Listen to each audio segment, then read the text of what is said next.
কি করতাম তোমাদের সাথে, আজকে আর কি করার লোক নাই।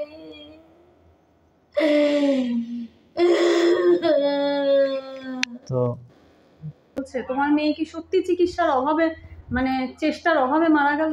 লাগে আপনি কোনোটার জন্য ত্রুটি করবেন না, আমি যেখান থেকে পারি সমস্ত টোটাল বিয়ার করব। আজ থেকে এসে দেখলাম এই যে ছোট্ট ভাই, আমি ভাই বলে সম্বোধন করেছি, এবং এই যে পাশে মাসিমা, মানে এরা না ভেতর থেকে শেষ হয়ে গেছে, এদের বাঁচার ইচ্ছাটা আর নেই, এরা ভেতর থেকে শেষ হয়ে গেছে। মানে মাসিমার যা মানসিক অবস্থা, মাসিমাকে এখন কিছু জিজ্ঞেস করা বা কিছু বলতে বলা মানে সেটা কি বলবো, মানে ইচ্ছে করছে না, তবুও ইচ্ছে বিরুদ্ধে গিয়ে শুধুমাত্র সবাই জানতে চাইছে, সবাই দেখতে চাইছে।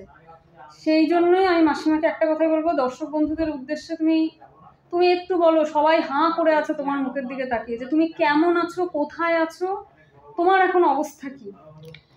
আমি এখন আলপনার শ্বশুর বাড়ি আছি। আচ্ছা, মোটামুটি আসি, কান্না বাড়াচ্ছে বন্ধুরা, আমার তো ভালো লাগছে না, সবসময় কান্না বাড়াচ্ছে। আসি, ভালো হয়ে আসি। তোমার তো হার্টের অসুখ, তাই তো? আমার হার্টের অসুখ, বুকের মধ্যে ধর পড়াচ্ছে সবসময়, তাও ওই রকম করে আসি। এখন কি করব, কৃষ্ণ আমার সাওয়াল আমার কাছ থেকে কাড়ে নিয়ে গেছে, কান্দিচ্ছি আর আসি। যখন বুকের মধ্যে খিল লাগিচ্ছে তখন কান্দিচ্ছি, যখন একটু ভালো লাগিচ্ছে আবার চুপ করে থাকিচ্ছে। আর তুমি এমনি সেদিন থেকে এখানটায় এই যে দেখো বাড়িতে এসি আছে, এসি ঘরে মাসিমা আছে, মাসিমাকে যতটা ভালো রাখার চেষ্টা করা যায় ওনারা চেষ্টা করছেন, এই যে এই মাসিমা চেষ্টা করছে, কিন্তু যার হারায় যার যায় সেই জানে যে হ্যাঁ ওই খালি জায়গাটা না, ওই খালি জায়গা, ওই শূন্যস্থান কখনো পূরণ হবে না, কোনোভাবে করতে পারবে না। তুমি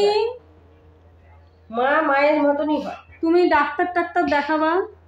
আর দর্শক বন্ধুদের বলো, যারা এই যে এত বাজে বাজে কথা বলছে, তোমার মেয়ে কি সত্যি চিকিৎসার অভাবে মানে চেষ্টার অভাবে মারা গেল না, তুমি এই বিষয়ে কিছু বলো, প্রকাশ করো।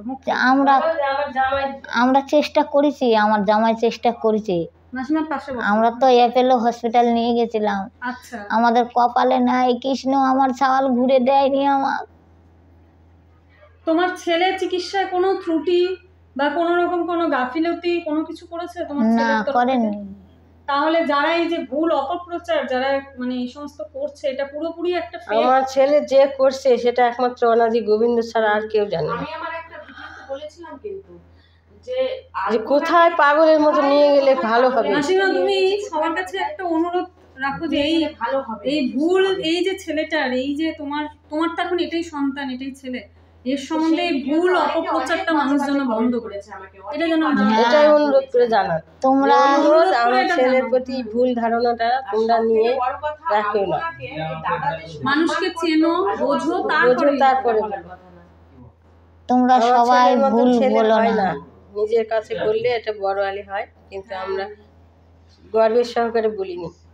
এটা পড়তাম না করতে হবে না। তুমি যে আলপনার শাশুড়ি মা, হ্যাঁ, সমানে ছেলের মানে কথা বলছে, যে ছেলে একই কথা বলে যাচ্ছে, কি বলে যাচ্ছে মাসিমা? তুমি মা আমি আলপনাকে নিয়ে আসতে পারলাম না, মা আমি আলপনাকে নিয়ে আসতে পারলাম না, আমি খুব আশা করে গেছিলাম, আমি নিয়ে আসতে পারলাম না, মা আমি আলপনা ছেড়ে চলে আসলাম, মা আলপনা আমাকে ছেড়ে চলে গেল, মা আমি আর পারলাম না, এত চেষ্টা করলাম, ডাক্তার পা ধরে বলছে আপনি যত টাকা লাগে যা লাগে আপনি কোনোটার জন্য ত্রুটি করবেন না, আমি যেখান থেকে পারি সমস্ত টোটাল বিয়ার করব, তবু আপনি আমাকে বাঁচায় দেন। এই একটাই আমার ছেলের ধ্যান, একটাই জ্ঞান। তাহলে এই যে এত মানুষ ভুল ভাল অপপ্রচার করছে তোমার ছেলের ইয়েতে, তুমি একটা কথা বলো তাদের উদ্দেশ্যে, একটা, যে এটা কি করাটা ঠিক মানুষ হিসাবে? মানুষকে না দেখে না জেনে না শুনে কাউকে আসামি, আমার ছেলের মতন এত মানে বলতে হয় না নিজে মুখে, এত এই যে আলপনাকে ভালোবাসতো, এই বাড়ি ছেড়ে ওই যায় ওই ঝোড় জঙ্গলের মধ্যে ওই আলপনাকে নিয়ে থাকছে, তবুও আমি কোনোদিন বাধা দিইনি, প্রাচীর হইনি, যে ওরা সুখে থাক তাহলে আমিও সুখী থাকবো, ওরা হাসি খুশি থাকলে আমিও ভালো থাকবো, ওদের সুখে আমার সুখ। আমি কখনো চাইনি কোনোদিনও রাগারাগি ঝগড়াঝাটি আমার সঙ্গে আলপনার হয়নি।